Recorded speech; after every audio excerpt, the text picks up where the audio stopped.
I want to go into that idea of where you live in the direct environment. We know outdoors is usually a better situation unless you have those things like fires and other pollutants. But we basically made our homes into some areas where we become sick building syndrome. And a large part of that has to do with mold. And I know you're a mold expert. You see lots of mold patients. What percentage would you say are actually dealing with mold that come into your practice?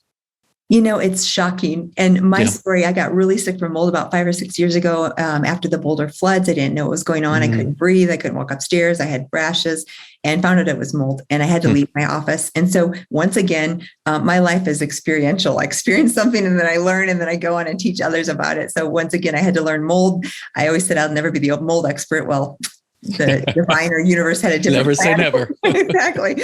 So learned that. Also had to get well. That was actually way harder than both Crohn's and cancer, because it was one of these things that was fairly invisible. People didn't understand it. And I was actually probably more sick, and especially mentally. One of the things I talk about in my book that's so interesting is the mold has this way of taking out your insight. So you have this, it's almost hard to tell when you're exposed or how badly you're affected. And granted, you don't feel well, but it's very subtle.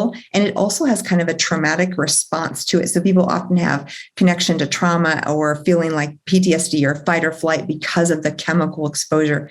So mold is everywhere, but it's a lot worse as we get these more environmentally sound buildings, which are great for efficiency. But like I said, then if you get condensation or changes in temperature, you can have issues. A lot of the construction nowadays is so quickly put up, and the materials are much more, instead of stone and brick and concrete, they're more like cardboard, which is the particle board or those things. And those are, if they get damp as you're constructing, and there could be mold in them. And then all it takes is a tiny bit of moisture in your house, and it can grow, and you can have leaks from your fridge and your washing machine and under your sink, and you name it. Attics, condensation, intrusion through the windows during a storm. And people think, oh, no big deal, wipe up the water. But it often, if it saturates a porous material, you are ripe for mold growth. And over time, it becomes a really big issue.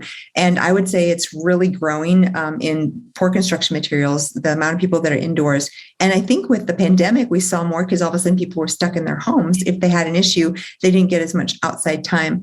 I think the statistics say about 1 in 4 buildings in the US are affected by mold. Wow. Think about that. 25% of us right now listening are probably in a building that's impacted by mold. And I know this is very true for, southern areas where it's humid. Everyone I know who's gotten mold tests, Elisa, Emma, whatever it is, have shown positive mold spores in that area without even knowing, and they're sleeping there. That's the scary part of it. But the good news is you have wonderful doctors such as yourself to help.